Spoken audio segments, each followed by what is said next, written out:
Hello, Tiger Hello. Teachers. Welcome Hey, back. Tiger Teachers. We're back for our Week 8 challenge. Let's see what we're doing this week.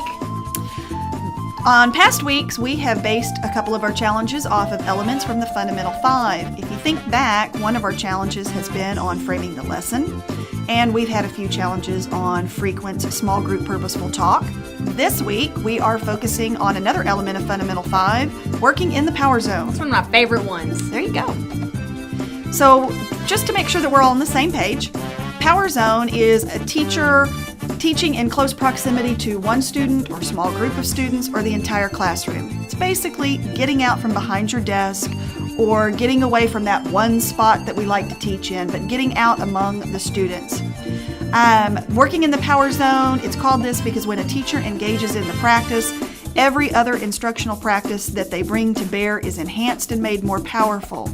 Kids, they do better when we're close to them. Yes. We can monitor more actively, and we can stay on top of things. And thinking of a part of the classroom where you like to teach, I know that sometimes is the front of the room with your Promethean board. So that's why we have the Promethean active slates to help you be able to control your board from the other side of the room. So using Get up, those walk will around, really move. help you in this challenge. And walking around always makes discipline problems less Yes. as well. True.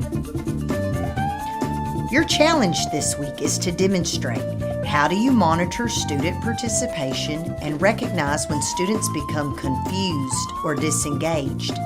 Hey, this goes along with our T-Test Dimension 2.4 differentiation. The teacher differentiates instruction, aligning methods and techniques to diverse student needs. So let's take a look-see. Here are several high-yield strategies that pertain to this. Two that we're going to be talking about this week is consensogram and tour of knowledge.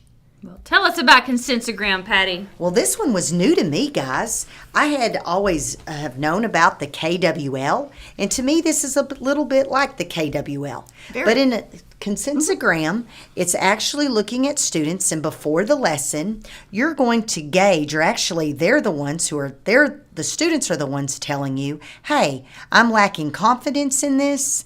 I have, like, in the middle column, I'm okay with my confidence level, and in the last column, I'm completely confident. So let's take a look. What does that look like in the classroom?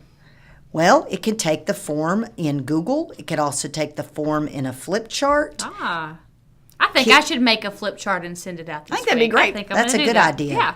So the students are just gauging their own level of confidence before we ever start. Yeah, and that way, you as the teacher can quickly scan or look at your flip chart or your Google and quickly see, hey, how many of my students really know this?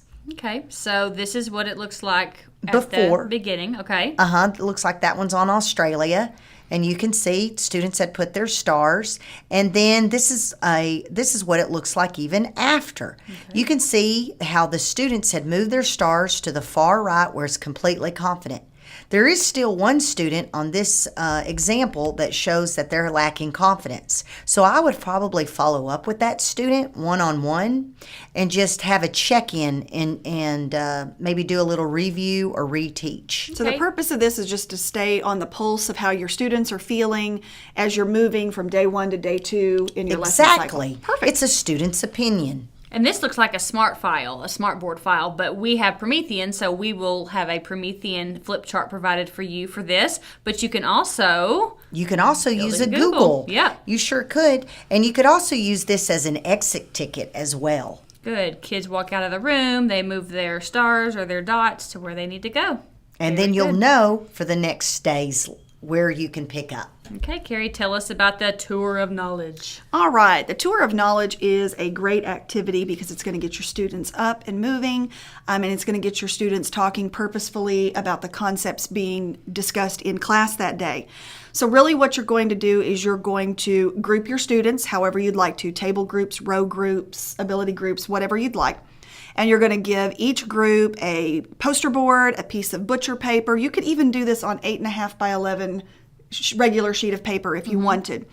The group's going to have one color of marker, and you're going to ask that group a question pertaining to the topic. So they're going to write the question down on the poster board, and then each child in that group is going to use that color marker to respond to the question. They can respond with pictures, so it'd be great for the primary grades. They could respond in just 2 or 3 word phrases or incomplete sentences. But the power of the Tour of Knowledge activity comes a little bit later. What you're going to have the initial group do is when everybody has answered the question the first time, you're going to ask students to rotate. And so the students are going to take their marker, they're going to go on to the next poster board, they're going to read the question, and they're going to read the previous group's responses. And if they like those responses, look at the image here, they're going to place a check mark next to the responses that they agree with. I like that. And you're going to that see they that check understood. mark in the new color because that new group of students has walked up. Anything that they disagree with, they're just going to leave alone. They're not going to cross it off or leave any bad commentary. They're just going to leave it alone. But then you're going to give that new group 1 minute to add on to the responses that the first group left. Oh, very good. So every time the groups rotate, they're going to read the previous responses. They're going to leave a little check mark next to everything that they agree with. And they're going to try to add on to their answers from the previous group. So that's going to really extend those process standards and that level of thinking, because every time they have to add on, it's just going to be higher and higher complexity. Wow. I love that challenge. So I think That's this is good one. this is a good one. I like this one. Well, tell us about this. So What if is you're our tweeting out your challenge this week, make sure to use week 8, and you will be working for the assessment badge. Yes, all kinds of assessment. Hey, and I'm What? also throwing in a perk this week. So look out in my tweet what kind of extra perk that you can get for this challenge. Ah, so we have another random prize. for Another this week, random huh? prize. Awesome. All right. Well, guess what we're gonna have this week? Oh, we have a We're gonna level have a up. level up. So you have another chance to win a chance to get that $100 Amazon gift card. That you know, would be awesome for we're on week 8, so we just Oh, we're have close. week 8, 9, and 10, and then we're gonna be doing the drawing for this somebody for this will gift have card. $100 for Black Friday. Right I before know. Christmas. Perfect timing. So, of course, the level up is going to include some formative assessment strategies. And I'm going to show you the techie versions of them. But our question is, what tools or strategies do you use for formative assessment to help you address the learning needs of all students? So, when I think of all students, I think of differentiation. Perfect. So we're going to be showing you some tools here. The first one is quizzes. I know that Kahoot is a huge tool in this district. We love Kahoot, but quizzes, if you've never used it, I want you to take a look at it and possibly use it this week.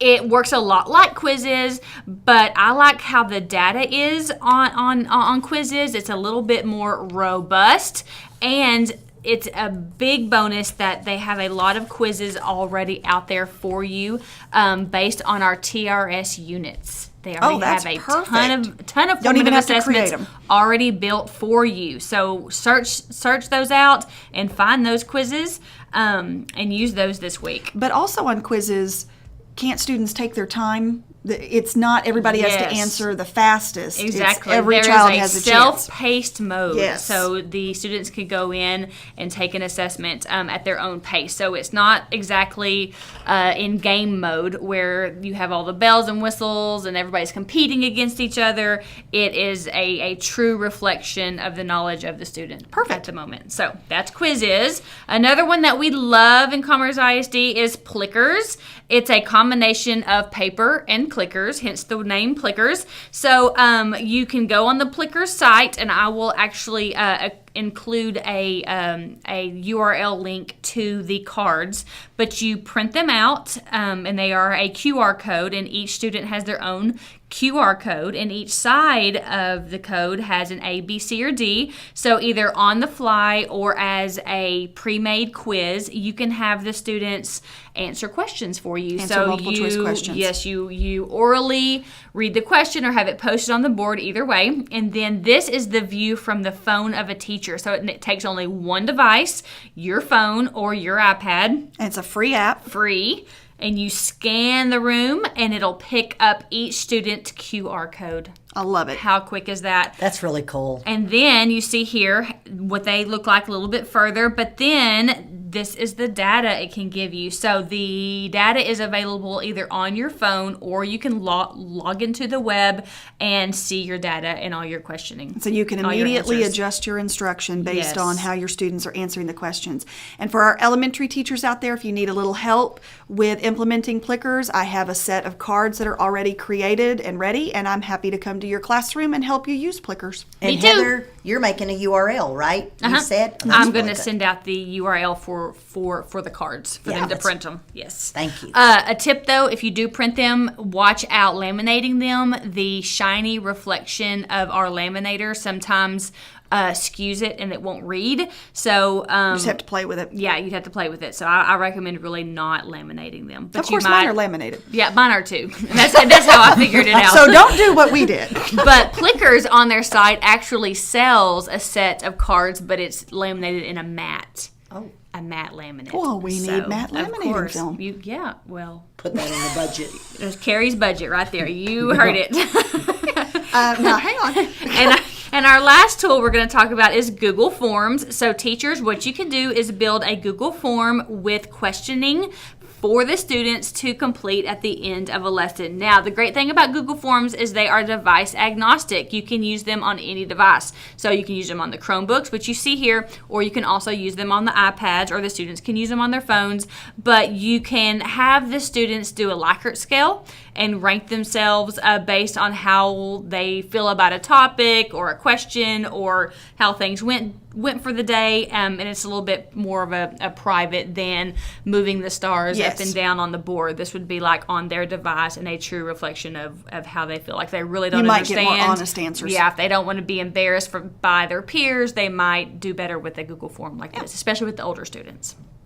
Okay, so those are 3 tech tools that you could use this week. Are we all ready to go, guys? We are ready. Okay, it's time to Game on!